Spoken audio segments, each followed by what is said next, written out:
आज के जमाने में ऑनेस्टली हर दूसरा इंसान किसी ना किसी तरह की गट प्रॉब्लम या कॉन्स्टिपेशन से जूझ रहा है। कभी ब्लोटिंग, कभी गैस, कभी दिन भर हैवीनेस का एहसास। लेकिन हम क्या करते हैं?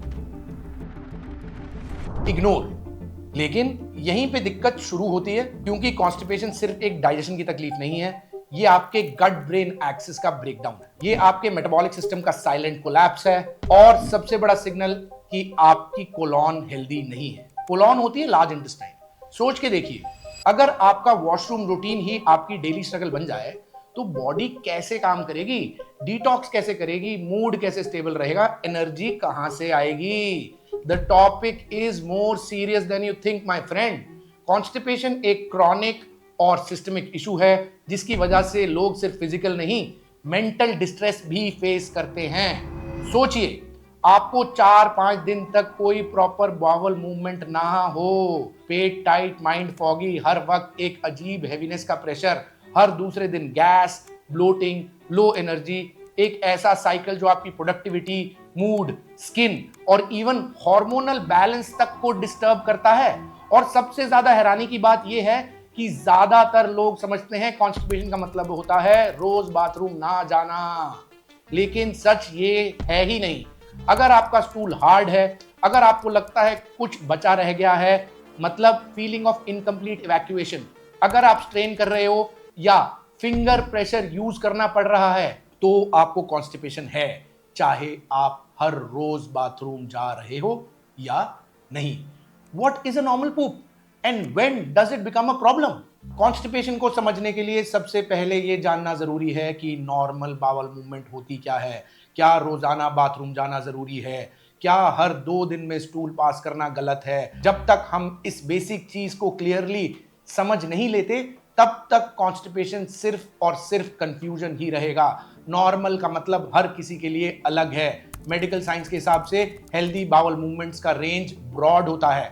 किसी के लिए रोजाना एक बार जाना नॉर्मल है, किसी के लिए 48 to 72 आवर्स में जाके भी कंफर्ट फील करना होता है, as long as your stool is soft and easy to pass, पूरा इवैक्यूएशन हो रहा हो और आपको स्ट्रेन या प्रेशर नहीं डालना पड़ रहा हो, तो आपका गट हेल्दी है।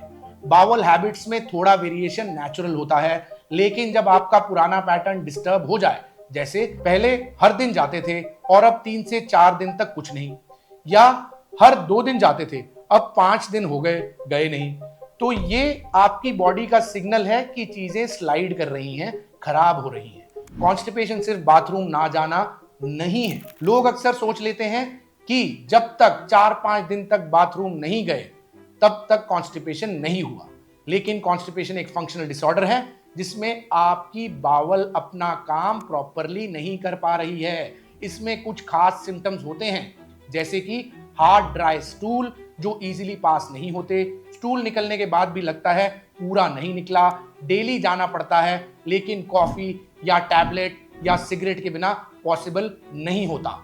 अगर इनमें से 2 या ज्यादा सिम्टम्स 3 महीने या उससे ज्यादा टाइम तक रहें, तो इसे हम क्रॉनिक कॉन्स्टिपेशन कहते हैं।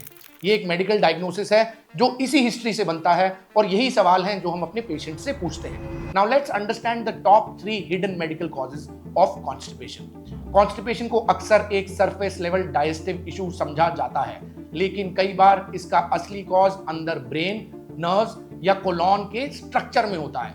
अगर आपने डाइट इंप्रूव कर ली, पानी बढ़ा दिया, फाइबर लेना स्टार्ट किया और फिर भी कॉन्स्टिपेशन ठीक नहीं हो पा रही, तो आपको इन 3 मेडिकल कंडीशंस पर ध्यान देना जरूरी है। सबसे पहला, गट ब्रेन एक्सिस डिसफंक्शन या न्यूरोलॉजिकल स्लोडाउन। आपका गट एक न्यूरल ऑर्गन है जो कॉन्स्टेंटली ब्रेन के साथ सिग्नल एक्सचेंज करता है। इस पाथवे को कहते हैं गट ब्रेन एक्सिस। जब ये कनेक्शन स्लो हो जाता है या टूटने लगता है, तो आपका कोलॉन की मूवमेंट, जिसको कोलॉनिक मोटिलिटी बोलते हैं, स्लो हो जाती है। कुछ स्पेसिफिक न्यूरोलॉजिकल कंडीशंस जिनके पेशेंट्स में कॉन्स्टिपेशन बहुत कॉमन होता है, वो हैं डायबिटीज। हाई ब्लड शुगर से गट की नर्व्स डैमेज हो जाती हैं। Parkinson disease, nervous system slowdown effects colonic signals. Chronic stress और depression directly slows down gut rhythm. ऐसे केसेस में सिंपल डाइटरी फिक्सेस यूजुअली काम नहीं करते, जरूरत होती है nerve support therapy, gut training और मेडिकल अटेंशन।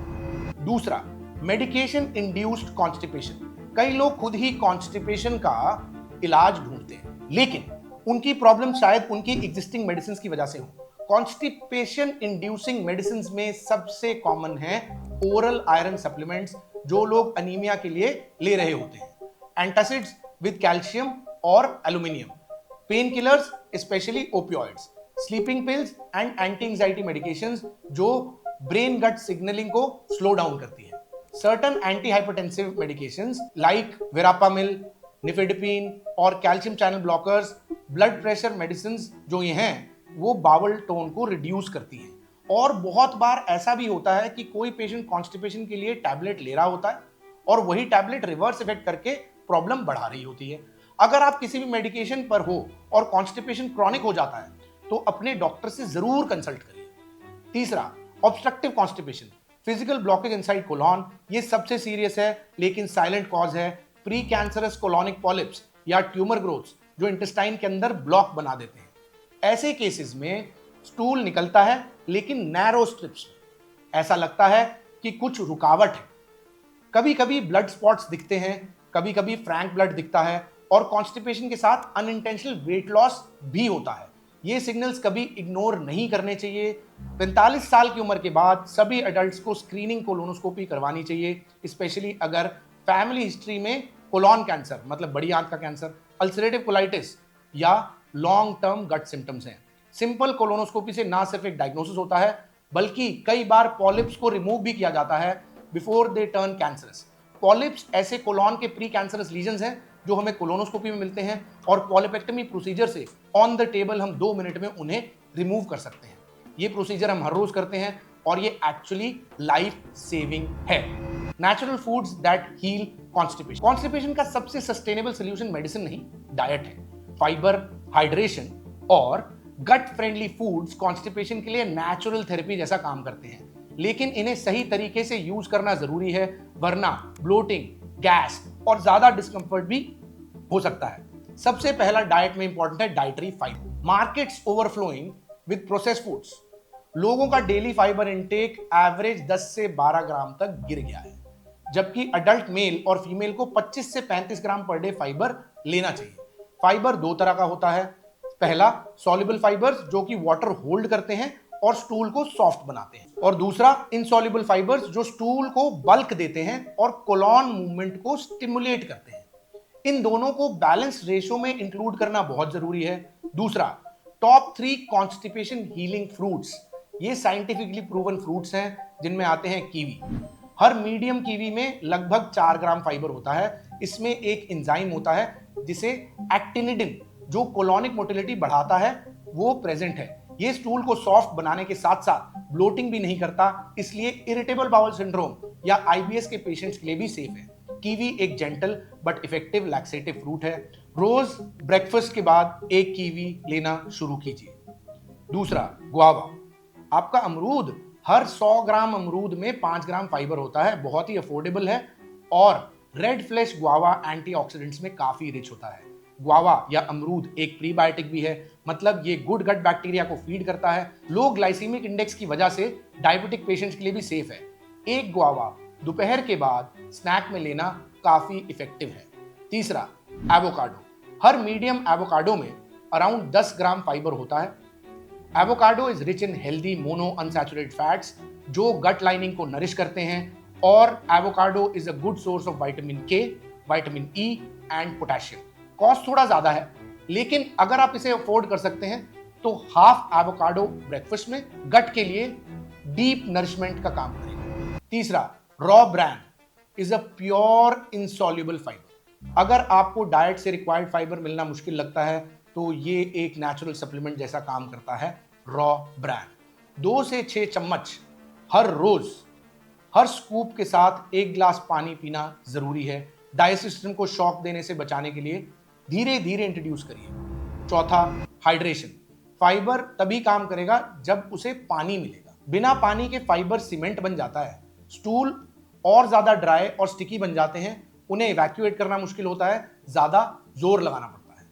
कम से कम 8 glass of water evenly spaced around the day, ये आपके गट को 24 आवर मॉइस्चराइज करता है और सपोर्ट देता है। Indian gut friendly foods to add. ऐसे कौन से इंडियन फूड्स हैं जो आपकी गट के लिए बहुत अच्छे हैं, उसके दोस्त हैं और उसे सपोर्ट करते हैं? सबसे पहले दही। दही एक नेचुरल प्रोबायोटिक है। फर्मेंटेड राइस या कांजी, ये आपके गट बैक्टीरिया को बूस्ट करता है। बटर मिल्क विद जीरा और हींग, ये ब्लोटिंग को सूद करता है और स्मूथ मोशन को सपोर्ट करता है। सोक्ड रेजिन्स जैसे किशमिश, ये एक जेंटल नेचुरल लैक्सेटिव है। Lifestyle mistakes that worsen constipation. Constipation एक लाइफस्टाइल डिसऑर्डर भी है। ऐसे कुछ लाइफस्टाइल मिस्टेक्स हैं जो कॉन्स्टिपेशन को वर्सन करते हैं। हर पेशेंट कहता है, डॉक्टर साहब डाइट तो ठीक कर ली, पानी भी बढ़ा दिया, फिर भी टॉयलेट में आराम नहीं मिलता। तो मैं उन्हें सिर्फ एक सवाल पूछता हूं, आपका लाइफस्टाइल कैसा है? बाथरूम में आप फोन ले जाते हैं क्या? क्योंकि आज के कॉन्स्टिपेशन के मैक्सिमम केसेस सिर्फ डाइट से नहीं, हमारी हर दिन की आदतों से बन रहे हैं। सबसे पहले टॉयलेट पर फोन या डिस्ट्रैक्शन ले जाना, यह सबसे कॉमन और डैमेजिंग हैबिट है। कॉर्पोरेट लाइफ में और कॉमन होती जा रही है। जब आप वॉशरूम में फोन, न्यूज़पेपर या कोई डिस्ट्रैक्शन ले जाते हैं तो आपका ध्यान डिफिकेशन प्रोसेस से हट जाता है। गट मूवमेंट एक न्यूरोमस्कुलर कोऑर्डिनेशन होती है, ब्रेन से सिग्नल आता है, कोलॉन कॉन्ट्रैक्ट करता है, रेक्टल मसल्स रिलैक्स होती हैं और पूरा इवैक्यूएशन होता है। रॉन्ग टॉयलेट पोस्चर और द वेस्टर्न टॉयलेट प्रॉब्लम, बैठने का तरीका भी बावल मूवमेंट को डायरेक्टली अफेक्ट करता है। Traditional Indian squat toilet bowel के एंगल को नेचुरली ओपन करता है, लेकिन मॉडर्न वेस्टर्न स्टाइल कमोड में हम 90 डिग्री पर बैठते हैं, जिससे रेक्टल कैनाल किंक हो जाती है और स्ट्रेन ज्यादा पड़ता है। टू सॉल्व दिस, कमोड के सामने एक स्मॉल स्टूल या फुटरेस्ट रखिए, पैरों को 6 से 8 इंच ऊपर लिफ्ट करिए, ये एंगल स्ट्रेटन करता है, रेक्टम सीधा होता है और स्टूल इजीली इवैक्यूएट होता है। Simple change but powerful result. तीसरा, इग्नोरिंग द नेचुरल अर्ज। अक्सर लोग बिजी शेड्यूल या पब्लिक टॉयलेट को अवॉइड करने के चक्कर में पूपिंग अर्ज को सप्रेस कर देते हैं, लेकिन बॉडी का गट रिदम सर्कैडियन क्लॉक से लिंक्ड होता है मेरे दोस्त, स्पेशली सुबह के वक्त और मील्स के बाद। जब आप बार बार अर्ज इग्नोर करते हैं, रेक्टम की सेंसिटिविटी कम होने लग जाती है, स्टूल ड्राई होने लग जाता है और क्रॉनिक रिटेंशन की आदत बन जाती है। इसलिए अर्ज को डिले मत कीजिए। चौथा, सेडेंटरी लाइफस्टाइल। अगर आप काम पे ज्यादातर समय बैठ के बिताते हैं और दिन भर आपकी ज्यादा फिजिकल मूवमेंट नहीं होती, तो कोलॉन की नेचुरल मोटिलिटी धीरे धीरे कम हो जाती। इसलिए हर मील के बाद 10 से 15 मिनट वॉक करिए, हर 1 घंटे में 2 से 3 मिनट खड़े होकर स्ट्रेच करिए और अगर पॉसिबल हो दिन में 20 से 30 मिनट तक ब्रिस्क वॉक या स्ट्रेंथ ट्रेनिंग करिए। Exercise directly short chain fatty acids को रिलीज करता है, जो कोलॉन के लिए फ्यूल का काम करते हैं। सबसे important short chain fatty acid होता है ब्यूटाइरेट। चलिए अब बात करते हैं about instant relief methods that are backed by science. Constipation अगर सीवियर हो या कभी कभी अचानक से हो जाए तो आपको कुछ क्विक, सेफ और साइंस बैक्ड हैक्स की जरूरत पड़ती है। ये रेमेडीज इमरजेंसी लैक्सेटिव्स नहीं हैं, बल्कि ऐसे सपोर्टिव मेजर्स हैं जो गट को जेंटली स्टिमुलेट करते हैं और ब्रेन गट कोऑर्डिनेशन को टेम्परेरीली बूस्ट करते हैं। सबसे पहला, lemon water with olive oil. सुबह खाली पेट 1 चम्मच एक्स्ट्रा वर्जिन ऑलिव ऑयल, आधा नींबू और 1 कप गुनगुना पानी। यह कॉम्बिनेशन लिवर को डिटॉक्स सिग्नल देता है, स्मॉल इंटेस्टाइन को लुब्रिकेटेड बनाता है और बाइल फ्लो को स्टिमुलेट करता है, जो फैट ब्रेकडाउन में आपकी हेल्प करता है। और सुबह उठते ही बिना कुछ खाए एक बार और उसके बाद 15-20 मिनट बाद ही कुछ और कंज्यूम करें। इससे स्टूल का कंसिस्टेंसी सॉफ्ट होता है और मोशन इनिशिएट करने में मदद मिलती है। सोक्ड प्रून्स और रेजिन्स। रेजिन्स हमारी किशमिश हैं। प्रून्स और किशमिश दोनों में नेचुरल शुगर अल्कोहल होता है, जिसे सॉर्बिटॉल कहते हैं। ये इंटेस्टाइन में वाटर खींचता है और स्टूल को सॉफन करता है। टू यूज इट, 4 से 5 प्रून्स या 1 चम्मच किशमिश रात भर गर्म पानी में सोक करिए, सुबह एम्प्टी स्टमक खा लीजिए। इस कॉम्बिनेशन का इफेक्ट माइल्ड होता है लेकिन हाईली इफेक्टिव होता है, पर्टिकुलरली एल्डरली और इरिटेबल बाउल सिंड्रोम या आईबीएस पेशेंट्स के। तीसरा, अब्डोमिनल मसाज क्लॉकवाइज मोशन में। आपका कोलॉन एक सर्कुलर आर्क में स्टमक के आसपास मूव करता है। अगर आप इस आर्क को फॉलो करते हैं, क्लॉकवाइज डायरेक्शन में मसाज करते हैं, left to right on the side of the navel, then down, mild pressure with warm hands, 5 से 10 minute daily, specially morning time पे, ये कोलॉनिक मोटिलिटी को मैकेनिकली स्टिमुलेट करता है। और अगर आप मसाज करते हुए स्क्वाटिंग पोजीशन या मल आसन पोजीशन में बैठे हैं तो प्रेशर और एंगल दोनों गट फ्रेंडली हो जाते हैं। चौथा, black coffee but only as an occasional trigger. Coffee में नेचुरल कंपाउंड्स होते हैं जो पेट की मोटिलिटी और कोलॉन की कॉन्ट्रैक्शंस को इंक्रीज करते हैं, लेकिन कॉफी प्लेज बोथ रोल्स। कुछ लोगों के लिए ये मोशन इनिशिएट करता है, लेकिन एक्सेसिव यूज से गट डिहाइड्रेशन और डिपेंडेंसी डेवलप हो सकती है। एक कप ब्लैक कॉफी सुबह खाली पेट लेने से मोशन आसानी से हो सकता है, लेकिन इससे हैबिट ना बनाएं। वीकली 2 से 3 बार से ज्यादा यूज ना करें। पांचवा, वार्म वाटर प्रोटोकॉल, मतलब गुनगुने पानी को कैसे यूज करना है। सुबह उठते ही बिना ब्रश किए 1 ग्लास गुनगुना पानी, प्लेन या जीरा सोप लीजिए। ये पेट की लाइनिंग को एक्टिवेट करता है और गैस्ट्रोकोलिक रिफ्लेक्स को नेचुरली स्टिमुलेट करता है। मील्स के बाद भी 1 ग्लास पानी लेना गट मूवमेंट को सपोर्ट करता है। छठा, fermented probiotics natural not packaged. Packaged बिल्कुल नहीं लेने। प्रोबायोटिक्स गट के माइक्रोबायोम को रीबैलेंस करते हैं, स्पेशली जब कॉन्स्टिपेशन का कॉज बैड बैक्टीरिया या एंटीबायोटिक्स यूज करने की वजह से हो। Instead of package probiotic capsules, opt for दही।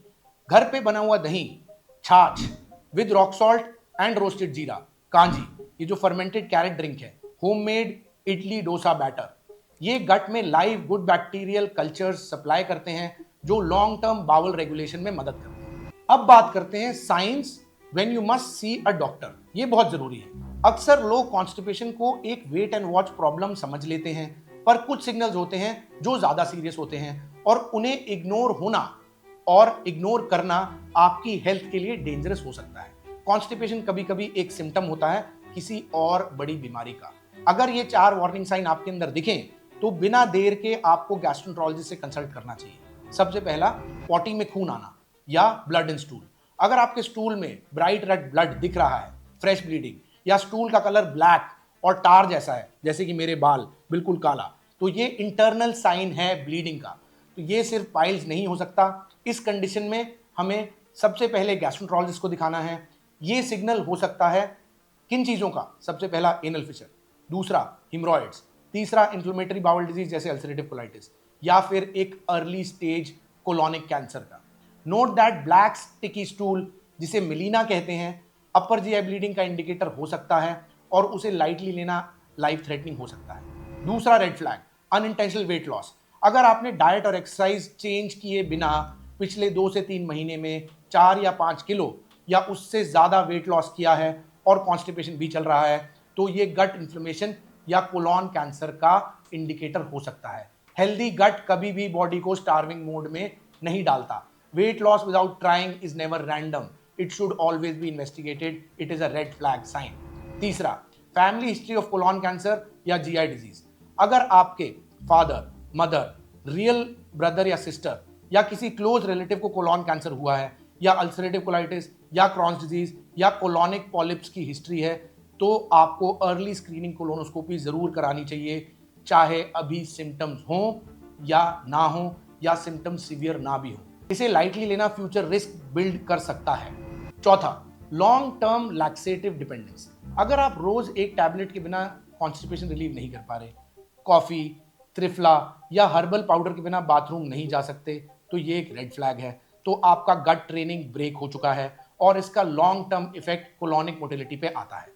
ये स्टेज कॉन्स्टिपेशन की नहीं, गट फटीग की होती है और इसे ट्रीट करने के लिए प्रॉपर डायग्नोसिस और प्लान बनाना पड़ता है। मैं इस वीडियो के एंड में आपसे सिर्फ एक सिंपल बात करना चाहता हूं। कॉन्स्टिपेशन कोई परमानेंट डिजीज नहीं है, ये एक सिम्टम है। लेकिन अगर आप उसे इग्नोर करते हैं या सिर्फ टेम्पररी सोल्यूशन ढूंढ रहे हैं, तो वो एक लाइफ लॉन्ग साइकिल बन जाती है। आपका गट एक इंटेलिजेंट इकोसिस्टम है। ये एक सेल्फ हीलिंग रिस्पॉन्सिव ऑर्गन है, लेकिन उसे सिग्नल मिलता है आपके लाइफस्टाइल से। आप क्या कर रहे हो, कैसे बैठ रहे हो, किस स्ट्रेस में हो और किस रूटीन को फॉलो कर रहे हो। टैबलेट से आगे सोचिए। लैक्सेटिव्स, पाउडर्स और कॉफी कोई लॉन्ग टर्म सोल्यूशन नहीं है। इन सब से गट की नेचुरल मोटिलिटी धीरे धीरे कम हो जाती है, खत्म हो जाती है। आपका गट फिर से हेल्दी बन सकता है, लेकिन उसके लिए आपको एक्शन लेना पड़ेगा। अपना शेड्यूल सही करना पड़ेगा, फाइबर ग्रेजुअली इंक्रीज करना पड़ेगा और सबसे जरूरी अपने बॉडी के सिग्नल्स को सीरियसली लेना पड़ेगा।